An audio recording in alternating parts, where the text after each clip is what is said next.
नमस्कार साथियों, मारवाड़ लाइव में आपका पुनः स्वागत है। और इस बार कहानी लेकर आया हूं बहुत ही शानदार और अनोखी। कई दिनों तक आदमी भूखा रहता है और जब भूखा रहता है तो उनको दो ही काम सूझते हैं, या तो चोरी करना या मर जाना।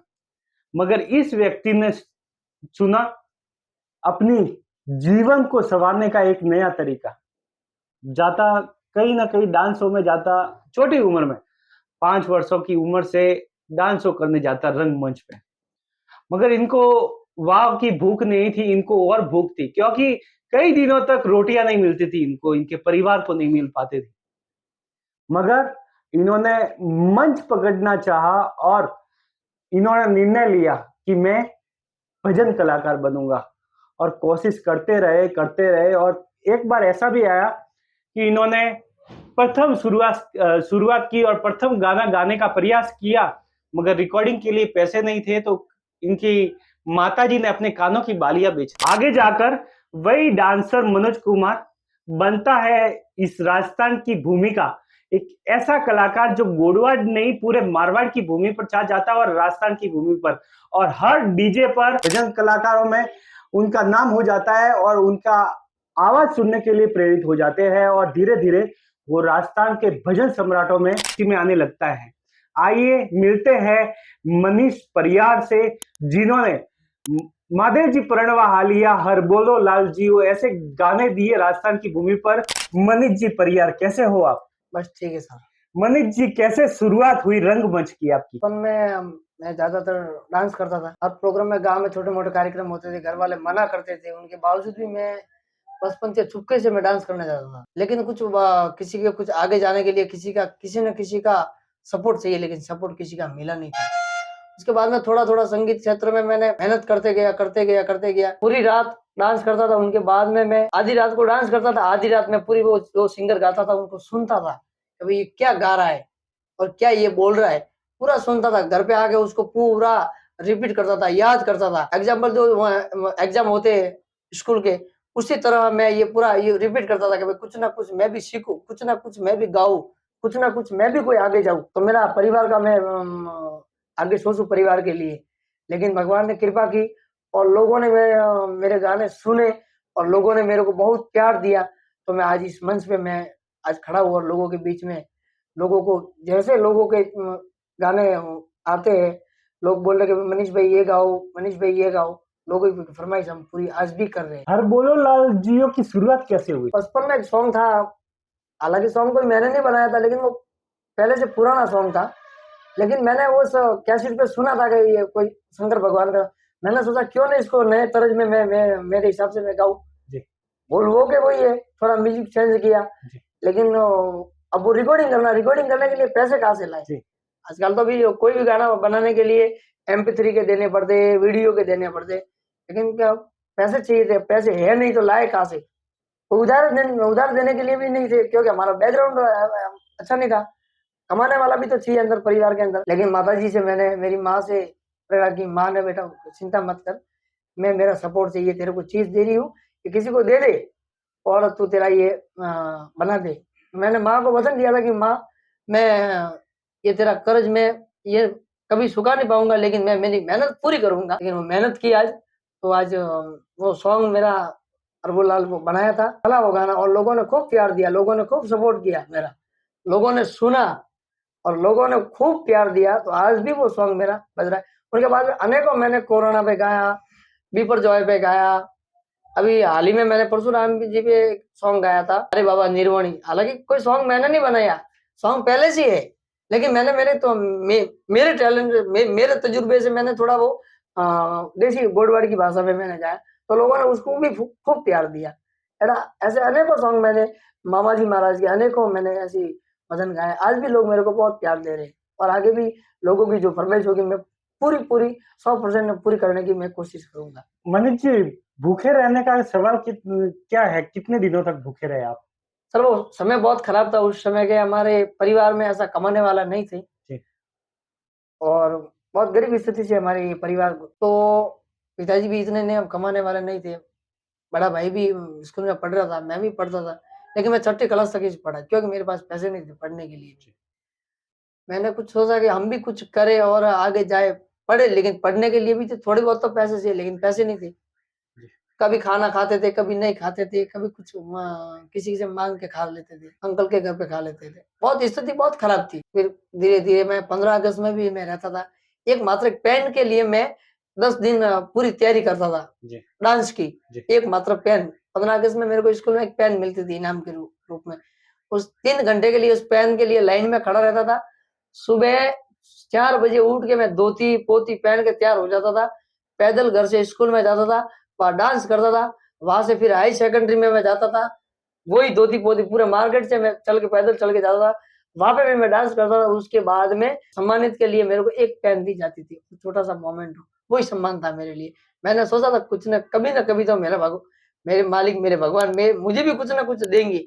लेकिन वो भगवान ने जो मैंने माँगा, मेरे मालिक ने मुझे वो दे दिया और लोगों ने खूब प्यार दिया मेरे को। भजन कलाकार बनने के लिए आपको कितना प्रयत्न करना पड़ा? बहुत सर, मैंने खूब सारी तो नौकरी की। अब ये पूछो मेरे को, नौकरी कौन-सी नौकरी आपने नहीं की? जी, मैंने बम्बई में नौकरी की, सुमेरपुर में नौकरी की, तखतगढ़ में भी मैंने कपड़े की दुकान नौकरी की।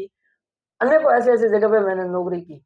तो कभी ऐसा ख्याल नहीं आया कि स्ट्रगल बहुत हो रहा है, कुछ गलत रास्ते पर जाने के लिए? नहीं सर, मैंने कभी मेरी हिम्मत नहीं हारी। जी, मैंने कभी मेरी हिम्मत नहीं हारी कि भाई आज नौकरी करना, 3000 ही पगार मिल रही है। अब ऐसे-ऐसे दुकान पे मैंने नौकरी की, बात 3000 तो पगार दी, लेकिन वहाँ खाने और रहने का 2500 रुपए था, फिर भी 500 रुपए पीछे। लेकिन मैं वहाँ से छोड़ के नहीं आया। मेरी मम्मी बोलती बेटा तू घर पे आएगा, पैसे कहाँ से लाएँगे? जी, लेकिन मैं मेरे जो दिमाग की रुचि थी, मेरे वो आगे चलता ही गया। मैं कभी न कभी तो मैं मेरा मुकाम जो मुझे चाहिए वो मेरे को मैं लेके रहूँगा, मेरा हक का है वो मैं लेके रहूँगा।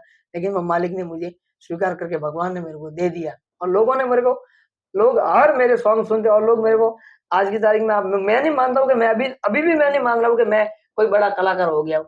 अभी भी लोग मेरे को बहुत कॉल करते हैं, मनीष भाई फ़ोटो लेने के लिए। अभी बीच में मैं अहमदाबाद में कार्यक्रम में गया, तो मेघवाल समाज का प्रोग्राम था, तो उस पार्टी वालों ने मेरे लिए बॉडीगार्ड लगा दिए। लोग मैं तो नीचे उतर रहा था, लोग तो सेल्फी के लिए बॉडीगार्ड के नहीं, लेकिन मैं तो देखो आप भले साइड में हो जाऊँगा, लेकिन मैं तो मेरे सेल्फी तो मैं मेरे चाहने वाले, मेरे सभी भाई है, बहन है, सभी के साथ ये तो लेंगे, फ़ोटो तो लेंगे। वो भी हँसने लगे कि मनीष भाई आप ऐसे कैसे सिंगर हो गए? लेकिन देखिए यही तो लोगों का प्यार है। अब ये मेरी को शकल को खूबसूरत से फ़ोटो तो ना ले रहे, लेकिन उनका लोगों का भाव है, उनका प्रेम है, तभी हमारे ये प्रोग्राम चल रहे हैं और लेना भी ज़रूरी है। भजन गायक के रूप में आपकी पहली तनख्वाह कितनी थी? पहली तनख्वाह थी मेरे ₹500। जी, उसके बाद में धीरे-धीरे 700 हुई, क्या ₹70 में मैं डांस करने लगा। तो जुगल किशोर जी के साथ आपकी जोड़ी पहले कैसे बनी है? हम जुगल किशोर जी के सामने बहुत साल में पहले मैं जुगल से पहले डांस करता था। जी, उसके बाद में जुगल भाई बोले कि भाई मनीष आज वो जिज्ञा का रोल तू निभा। जी, तो मैं भी तो जुगल भाई ने मेरे को पैंट फाड़ के दे दी, तो पहन के मैं खुद जिज्ञा बन जाता था। जी, जी, जी, यहाँ से मेरे पिताजी मेरे को बस में बिठाते थे 2 बजे। अब बस में बैठ के मैं उनके गाँव में जाता था, फिर वहाँ बैठ जाता था। शाम को 6, 7, 8 बजे आते थे, फिर वो मेरे को लेने आते थे। जी, फिर पूरी रात प्रोग्राम करता था। जी। मात्र ₹50 ₹70 मेरे को देते थे। आज अगर आपको बुक करना हो तो क्या चार्ज है? वो तो देखो लोगों का प्रेम जी, और मैं नहीं मानता कि मुझे ज़्यादा पैसे चाहिए भी नहीं। जी, पहली बात तो ये, जी, लोगों का प्यार चाहिए। लोग बोलते थे कि मनीष भाई हम तो बच्चे-बच्चे हैं, सब छोटे-छोटे कार्यक्रम, तो मैं भी बोलता मैं भी बच्चा ही हूँ, जी, आ जाऊँगा बस। जी, अपना कोई ऐसा इश्यू नहीं है कि भाई अब मैं इतना ही लूँगा, जी। बस वो आ जाएँगे बस। पार्षद बनने की क्या कहानी है आपकी? मैंने नगर पालिका में वर्तमान में मैं पार्षद प्रतिनिधि रहा, जी, अभी भी हूँ मैं वर्तमान में। जी, मैंने सोचा गाँव के लोग बोले कि भई मनीष भाई आप भी चुनाव लड़ो, लेकिन मुझे भी राजनीतिक में आना मुझे पसंद भी नहीं था। लेकिन लोगों ने बोला कि आप एक बार खड़े तो हो, तो हम जिताएँगे आपको। लोगों ने मेरे को खड़ा किया, फिर मेरे को ये पार्षद प्रतिनिधि मेरे को रूप में मेरे घर से पार्षद है, मेरे को बनाया और मैं जीत के आया।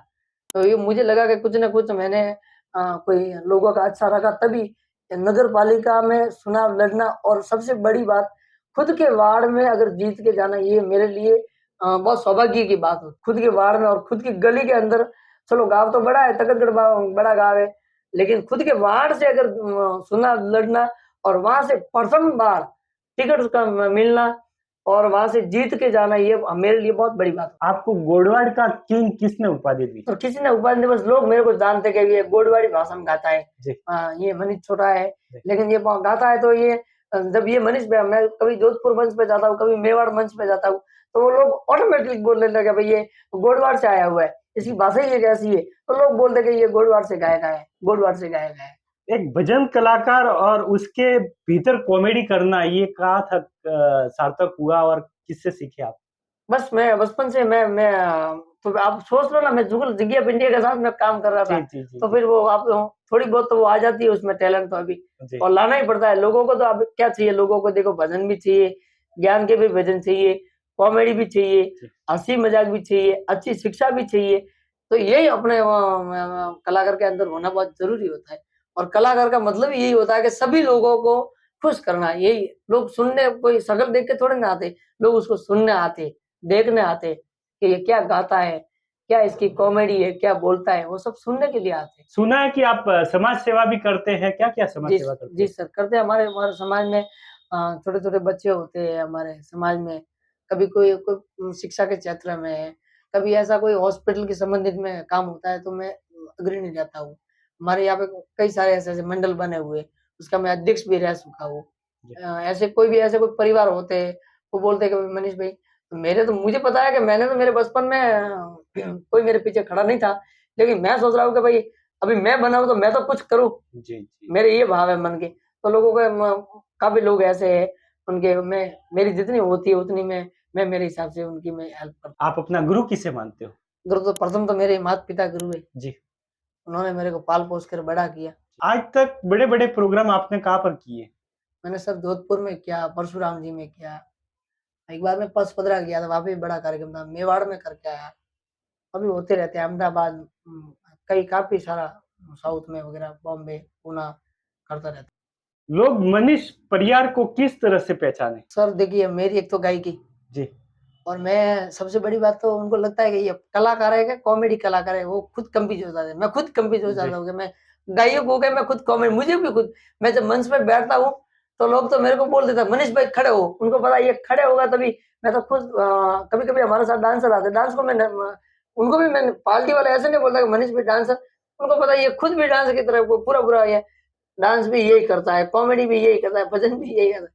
लोग उनसे लोग आकर्षित बहुत होते हैं और लोग खूब प्यार देते हैं। मैं निवेदन करूँगा कि वो हर बोलो लाल जी का गाना इनके मुखारबिन से सुने और वही आवाज़ और वही बुलंद आवाज़ के साथ। ऐ महादेव जी परण मारे हालिया हन बोलो लाल जियो, ऐ मारी अमिया गणिये फूटरी हर बोलो लाल जियो, डोकरियो परणवा हालियो हर बोलो लाल जियो। ये सर मेरा सॉन्ग था। इसी गाने पर हमने भी कई बहुत सारी शंकर भगवान की रील्स बनाई और बहुत सारी हिट गई। ये हमारा सौभाग्य है कि आज आपका भी इंटरव्यू लेने का हमें मतलब समय प्राप्त हुआ, इसलिए आभारी है। एक और सुना दो बढ़िया भजन।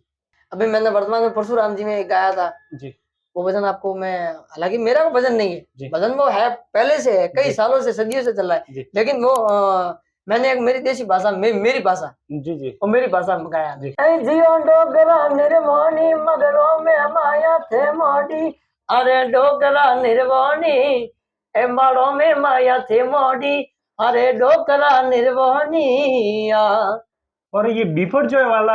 हाँ, मैंने ये बीच में तूफान आया था, जी, तो लोगों ने बोला कि मनीष भाई ये सब गा रहे थे कि मनीष भाई आप भी गाओ। जी, तो हमारे तकतगढ़ में ज़्यादा पानी आया था जी, जी, जी, और तकतगढ़ में लोगों की बहुत हालत गंभीर, तो मैंने सॉन्ग लिखा था। अब जान रिकॉर्डिंग करे कैसे? तो देखो लोगों की इच्छा थी, अब मोबाइल पे तो शूटिंग की और मोबाइल पे रिकॉर्डिंग किया, वो वोकल बाहर भेजी, रिकॉर्डिंग करके लाया, लेकिन लोगों का प्रेम, लोगों का प्यार लोगों को तो दिखना चाहिए। अब लोग वो नहीं सोचते कि कैसे रिकॉर्डिंग करना, लोगों को तो मनीष भाई नया बीपुर जो आया आप गा के भेजो। तो लोगों के लिए मैंने खुद सॉन्ग लिखा था वो, ये आयो विपर तूफान गांव में आयो विपर तूफान रे, ये नदी नाला हाले जोररा भाईरा ओ जी। तो फिर हमारे गली में घर गिर गया, जी। तो वो बोला कि मनीष भाई मेरा तो घर भी गिर गया, मैं क्या करूंगा? तो उसके लिए भी एक लाइन लिख ली, ए डूबा घर ने बाहर भाईड़ा डूबा घर ने बाहर रे, ए नैना रोवे बालका नगरी में वो। पूरा परिवार तो अब पूरा मकान गिर जाता तो कौन नहीं रोता? तो वो भी मैंने अभी वर्तमान में मैंने गाया था, ये भी परसों तूफान के ऊपर। तो दोस्तों ये थी मनीष परियार की कहानी। आज निरंतर हम मारवाड़ की इस बहती धारा के भीतर चल रहे हैं और ऐसी कहानियां लेकर आ रहे हैं जिनके जीवन की संघर्ष भरी कहानी हम सभी प्रेरित हो सके उनसे और बहुत कुछ सीखने को मिलता है और हम सभी की जिंदगी बदल सकती है। और कभी भी संघर्ष में हार नहीं माननी चाहिए और आगे बढ़ना चाहिए। हम इस मारवाड़ की धरोहर पर लगातार बने हुए हैं और आपके आसपास भी ऐसे सितारे हैं तो उनको भी जरूर लेकर आएंगे और कई कहानियां ऐसी होगी जो आपके आसपास भी मंडराती होंगी और हमें जरूर बताइए मैसेज छोड़कर, ताकि हम निरंतर ऐसी कहानियां लेकर आए और हम सभी के जीवन में कोई ना कोई प्रेरणा जरूर मिलती रहे। मारवाड़ लाइव के साथ एंकर दिनशा मारवाड़ी और डीओपी के रूप में राहुल थिंगोर बने हुए हैं और आपको पल पल की खबर दिखा रहे हैं। और बने रहिए मारवाड़ लाइव के साथ और बेल आइकन दबा दीजिए ताकि कोई भी नई वीडियो नई कहानी आए तो तुरंत आपके मोबाइल पर आ सके। तब तक के लिए जय श्री राम।